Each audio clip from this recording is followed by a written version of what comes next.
Magandang araw sa atin guys. Dahil ngayon po mainit po ngayon ng usapin ng eleksyon.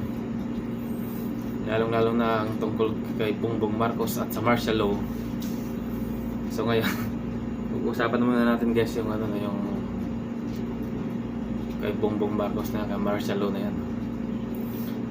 Bakit nga ba sa kabila ng mga ganyang sa kabila ng mayroon namang history talagang nakasulat ang history ng mga kasaysayan ng Marcos about sa violation ng mga human rights, bakit marami pa ring may gusto kay Marcos, no? Kasi kung maraming mas galit kay Marcos, yung tumakbo siyang senador, nanalo siyang senador, tumakbo siyang presidente, halos manalo pa nga siya kung sabi nga, kung hindi nga siya dinaya baka nanalo pa nga. Bakit marami pa rin gustong ibalik ang Marcos sa Malacanang? Kung marami namang sabi nila, marami namang galit kay Marcos. Kasi kung ano yung natin yung history, no? Pag binalikan natin yung history, bakit kung titingnan natin, puro lang mga bad side ng mga Marcos ang nakikita natin. So kung ikay lumaki sa kagaya dati na wala pang social media, lumaki tayong wala pang hanggang nagbabasa lang tayo, doon lang kung ano lang yung nababasa natin, yun lang yung ating pumapasok sa ulo natin. Kaya pumapasok sa atin talagang masama ang mga Marcos. Pero kung titingnan natin, bakit doon sa history ng Marcos na, bakit puro yung bad side lang ng history ang nakasulat? Bakit hindi nila sinama yung mga nagawa ni Marcos? Yung bago mag-martial law, bakit hindi nila sinalo yung mga magagandang nagawa ni Marcos? O kaya during martial law, bakit hindi nila sinama yung mga nagagawa ni Marcos?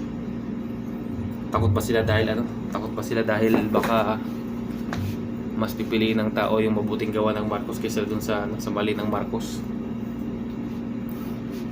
Kung titingnan natin, matagal na nga si Marcos, sa 20 years niyang hawak yung Pilipinas. Sabi nila kurakot daw si Marcos. Sabi ng iba, sabi ng mga anti-Marcos, kurakot daw si Marcos. Sabi naman ng mga pro-Marcos, hindi naman. Kasi dati nang mayaman si Marcos bago pa siya naging presidente, hindi nga niya dineclared yung mga pera niya sa kanyang salin siguro, kaya marami siyang ang tawag doon, yung marami siyang pera, kaya sinasabing ninakaw niya ng mga pera, no? Kung tutusin na, kung titingnan natin kung talagang magdanakaw si Marcos noon, bakit marami siyang nagawa sa Pilipinas? Kung siguro nga kung hindi pa niya pinagawa yung mga kung walang pinagawa si Marcos noon, baka nasaan kaya ang Pilipinas ngayon, no? Kaya niya pinagawa niya dati yung pinakaunang trend sa Pilipinas, na si Imelda pa lang nakipag-meeting doon kasi kasama sa history. Dahil daw kayo, yung iba kasing sabi maganda daw palakad ni Marcos, si Imelda daw sumira kay Marcos. Pero mga nakikita ko palang mga project na yan nagawa sa Pilipinas, si Imelda pa lang nakikipag-ayos. Kagaya na lamang yung sa cultural center na yan. Kay Imelda pa lang plano yan. Sabi nga dun sa interview kay Imelda, nung Amerikano nagsabi sa kanya na yung cultural center na yan, kasi dati pala daw tubig yun, tubigan yun, malawak na tubig daw pala yung dagat. Tapos sabi daw nung Amerikano, sabi niya kahit daw 10 taon daw tampakan yun mga 10 taon pa daw yun bago daw matapos pag ginawa yung yung cultural center na yun dun sa lugar na yun. Sabi ni Imelda daw, di pa matatapos yung ni Marcos, termino ni Marcos, matatapos na yung cultural center. So ayun nga, natapos siya ng 4 years, 4 years bago 4 years natapos yung cultural center. Kaya napahiya nga daw yung Amerikano na nagsabi na 10 years daw yun, hindi pa daw matatapos kasi tatampakan pa nga yung lupa. Pero tinapos na Imelda sa loob ng 4 years, sa loob ng 4 na taon. Galing pala kay Imelda yun. Tapos yung naman, yung mga nagawa pa ni Marcos, yung rail transit na yan, pinakaunang trend yan sa Asia, no? Ayun. Hindi na kasi sinama nila sa mga history yun, kaya masasabi mong one-sided lang yung history. Ang pinapakita lang yung mga bad side ng nagawa ng Marcos, pero yung good side nila hindi nila pinakita sa history. Kaya buong akala lang tao, walang nagawang matino si Marcos. Paano na lang yung pinagawa ni Marcos ng cultural center, rail transit, Taka yung mga heart center, mga hospital, no, lung center, kidney center, saka children's hospital, saka yung PGH. Puro pala gawang Marcos yan. Bakit maraming galit kay Marcos kung marami naman palang nagawa sa Pinas? Ano na, 30 years nang nakalipas mahigit. Yung nagawa ni Marcos nung presidente siya sa loob ng 20 years. Kasama yung martial law. Saka yung nawala na siya. Yung mga pumalit sa kanya, guys, meron ba silang nagawa? Kahit hindi natapos, meron ba silang naumpisahan? Halimbawa, nung pumalit sa kanya si Cory Aquino, may nagawa ba si Cory Aquino sa loob ng kanyang termino? O kaya meron ba siyang itinuloy na proyekto ni Marcos na natapos sa kanyang termino? Kahit hindi natapos, basta itinuloy niya. Kasi ako, hindi ko alam kung meron siyang nagawa o meron siyang natapos doon. Kaya yung mga supporters ng mga Aquino, sila lang makapagsabi niya, kasi baka alam nila na may nagawa si Cory Aquino sa panahon na yan. Kasi kung tayo ang tumingin, parang wala naman siya nagawa dun sa panahon na yan nang siyang naupo na bilang presidente. Kasi may narinig din ako nga, dapat nga yun pala si Cory Aquino, hindi daw pala elected president. Dapat meron pala dating vice president si Marcos. Dapat yun na naupo, diba, nung naalis si Marcos bilang isang presidente. Pero si Imelda ang umupo. Hindi naman pala yan si Imelda elected president pala, pero hindi siyang pinili ng tao. So ang pumili lang sa kanya yung talagang, kasi silang nagpaalis kay Marcos, yung niloklok din nila yan. Hindi rin nila sinunod yung batas na dapat pumalit sa presidente, yung vice presidente. Si Imelda ang pinalit nila. Tapos yun nga, gusto nila burahin yung mga ginawa ng Marcos para makalimutan talaga ng tao. Para ang maano sa lahat ng Marcos, ang maalala sa mga tao sa mga Marcos ay puro masasama lang. Kaya paano mo masasabi na hindi bias yung history na yan na sino ba sumulat ng history na yan? Baka mga liberal party ang sumulat ng history na yan. Kasi kung pakikinggan mo ng side ng Marcos, meron din silang sariling history na bakit nila ginawa yung martial law na yun. Kung sino yung mga naabuso sa mga na yun, sa panahon ng may pinapatay daw, yung may mga violation ng human rights sa Marcos, kung bakit nagawa yun, kasi kalaban yun ng gobyerno. Yung mga nagawa ng Marcos na yun dati,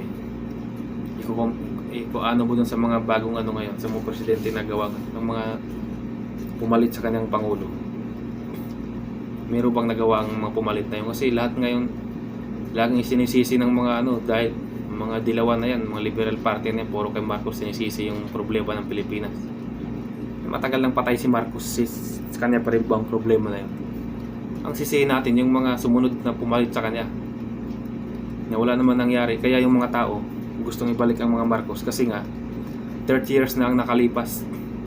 Yung mga dating nagawa ni Marcos, yung mga project ni Marcos, yung iba hindi tinuloy kasi ayaw nilang makita na yun ay gawa ni Marcos. Ngayon si ating President Duterte, siya ang nagtuloy-tuloy ng mga gawa na yan. Tinuloy niya yan. Simula na yung Cory Aquino, ERAP, si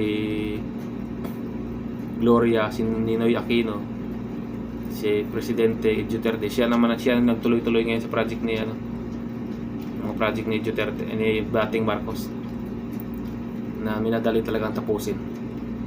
Kasi yung iba yung mga kalaban ng Marcos, ayaw nilang tapusin, ayaw nilang ituloy yung mga project ng Marcos. Pinapalitan pa nila ng pangalan, inaalis nila, Kagaya na lamang ng yung Ninoy Aquino International Airport na yan. Bakit ba pinangalan sa kanya Ninoy Aquino? Hindi naman pala siya gumawa. Nung dating ako pa estudyante, bilib na bilib ako sa mga Aquino na yan. Galit na galit din ako sa mga Marcos dati. Pero dahil nga nagkaroon na ngayon ng mga internet, may sarili, pwede ka na mag-search ng sarili mo ngayon. Hindi ka na nakabase lang kung ano yung nakasulat. Kasi kung tutusin, madali lang naman talagang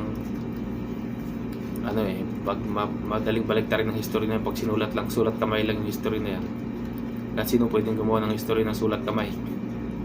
Pero yung mga kumakalat na video, yung mga kumakalat na gawa ng mga Marcos sa Pilipinas, yan ang hindi kayang sulat sa kamay, guys. Kasi yan talagang yung tatak Marcos talaga yan. Yung nakasulat kamay, ikaw kahit sino ikaw, pwede kang gumawa ng history. Ikaw yung kaibigan mo, pwede kang gawa ng history kung ano yung alam niya sa'yo. Pero yung yung alam mo, kung mga nagawa mo, yan hindi yan kayang isulat. Kayang isulat pero ayaw nilang isulat kasi magmumukhang mabuti yung Marcos. pilit nilang binubura yung mga nagawa ng Marcos, no? Kagaya na lamang ng ano na yan, NLEX, North Luzon Expressway na yan. Pero yung ba naman yung nagpasa ng batas, ipapasa yung batas, papalitan ng COREX, Cory Aquino Express. Hindi naman gawa ni Cory Aquino yung project na yun. Si Marcos nga, hindi niya pinangalan sa mga pangalan niya yung gawa niya eh. Tapos ikaw na hindi mo naman gawa yung ipapangalan sa'yo. Parang kapal naman na mukha yata natin ng gano'n. Pagtatanggol, talagang dati kasi at galit din ako sa Marcos eh. Supporters talaga ako ng ano na yan, LP na yan. Nagising na lamang ako dahil dyan sa mga, kasi kung magbabase lang tayo sa history na nababasa natin ay talagang ang ulo mo papasok na masama talaga si Marcos. Pero kung sa sarili mo mag-search ka rin sa dami-dami ng mga nagawa ng Marcos sa Pilipinas, bakit nila hindi sinama sa history? Gusto nilang palabasin na talaga masama ang Marcos, walang nagawa sa Pilipinas. Ngayon meron na tayong social media. Pag nag-search ka ng mga mga nagawa ni Marcos sa Pilipinas, napakadami palang nagawa ni Marcos sa Pilipinas. Tapos sasabihin mo ninakaw niya yung mga pera. Kung ninakaw sana niya yung pera, hindi niya pinagawa ng mga hospital na yan, hindi niya pinagawa ng mga train na yan. Kasi guys, kaya gustong ibalik ng mga tao si Marcos kasi ang advance masyado mag-isip yung mga Marcos. Ang gusto nila, ang project nila gagawin, yung panghabang buhay. Hindi yung pang isang termino mo lang para sa yung termino lang yung project mo na yun, para sa termino mo. Hindi mo na iniisip yung mga pangmatagalang gawain. Ang iniisip lang yung mga kalaban ni Marcos na yan, yung mga negosyante sa Pilipinas.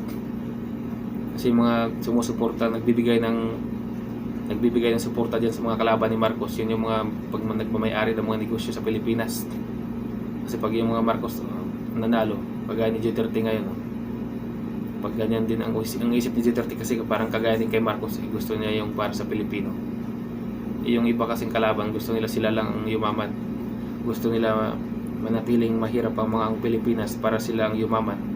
Silang iboto ng Pilipino kasi akala nila tinutulungan tayo, mahirap sila. Yung pala ay niloloko lang tayo. Nasa likod pala sila ng mga negosyante na yan, kaya taas ang presyo ng mga bilihin. Hindi nila kayang kontrolin. Yun ang nagpanalo sa kanila, yun ang nagsuporta sa kanila. Paano mo kontrolin yan? Kung ikaw ay sinusuportahan lang kita, makukontrol mo ba ako kung anong sasabihin ko sa'yo? Ako nagsuporta sa'yo. Kaya gustong ibalik ng tao yung Marcos na yan kasi malaki ang napakalawak ng plano niya sa Pilipinas. Yun mo dati yung si Marcos pala dati, pag nagpagawa pala yan ng mga proyekto, halimbawa nagpagawa siya ng pabahay, hindi lang bahay yung gagawin niya, sasama na yung trabaho dun. Kung magpagawa siya ng pabahay dun, siyempre nga, kung sabi ng mga tao ngayon, titira sila dun, wala naman sila dun yung trabaho, malayo sa palengke. Si Marcos pala dati, pag nagpagawa yan ng pabahay, kasama na yung palengke sa loob, kasama na yung paaralan, mga simbahan, kasama na yung trabaho, magbibigay din siya ng trabaho dun. Siyempre hindi na babalik yung mga tao dun sa kung saan sila nanggaling, kasi kaya nga sila pumunta dun sa lugar na yun kasi may trabaho sila dun. Ilalagay mo sila dun sa walang trabaho, may bahay nga sila dun, wala naman silang trabaho pala, paano sila makakain dun? Mamatay din sila dun. Babalik din sila dun sa squatter na tinirhan nila. Kaya pala ngayon yung mga tao ngayon, pag binigyan sila ng pabahay, nagrereklamo sila, wala silang trabaho dun kasi nasanay pala sila sa dating gawa ng Marcos pala, na pag binigyan sila ng pabahay, siyempre kasama na yung trabaho, mga hospital doon, mga pagpalingkit sa school, kasama na doon para hindi na sila babalik sa pinanggalingan nila. Yun yung ayaw gawin ng mga ng mga kalaban ng mga Marcos, no? Mga liberal na yan. Kasi gusto nila mahirap lang yung Pilipino, mahirap lang yung mamayan ng Pilipino, sila ilang yayaman. Marami pa tayong i-research sa mga ni Marcos, ipag-uusapan ulit natin sa susunod nating vlog guys. Kasi election ngayon, kailangan muna nating hindi tayo baka sabihin ng iba niya bayaran tayo ng Marcos. Hindi tayo bayaran ng Marcos. Ako lang, nakikita ko lang yung mga gawa ng Marcos na maganda, kaya nagiging pro Marcos ako. Matagal na akong hindi nakakaboto, no? Halos sa simula lang sa hirap lang yung binoto ko. Simula lang doon kay Erap bumoto ako. Hanggang sumunod hindi na ako bumoto. Pero ngayong susunod na election na to, pagdating ni si Marcos, ang talagang nakarehistro na ako talagang buboto talaga ako para kay Marcos. Si sayang yung ating boto. Kaya kayo guys, yung mga Marcos loyalist dyan, mga Marcos dyan, magparehistro na kayo, bumoto kayo kasi para kay Marcos, kasi sayang. Pag hindi tayo nakarehistro, sayang yung pagtatanggol natin kay Marcos pag hindi tayo buboto. Kaya kailangan magparehistro tayo para manalo si Marcos. Huwag nang ibalik yung Liberal Party na yan. Mag-comment na yung mga liberal party dyan na mga makalay na dyan, pwede kayo mag-comment dyan, respetuhin natin yung comment ninyo. Pwede nyo sabihin dyan kung ano yung mga nagawa ng mga Aquino dati. Pwede nyo sabihin yung ano yung mga itinuloy na gawa ng after ng Marcos. Pwede nyo sabihin dyan, pwede nyo i-comment dyan kung ano yung mga nagawa nila para malaman natin, kasi baka hindi rin natin alam, may nagawa rin pala sila. Guys, sa susunod ulit nating vlog, abangan nyo yung ating iba-vlog ng mga ng Marcos. Tapusin muna natin yung mga Marcos. Titingnan din natin yung mga ng ibang politiko na tumatakbong presidente. Guys, tayo ngayon, para tayong ngayon. Tayo ngayon ng re-research tayo ng sarili natin ngayon para sa ng mga politiko na yan, kung ano mga nagawa nila. Okay guys, maraming salamat. Susunod ulit nating vlog, abangan ninyo.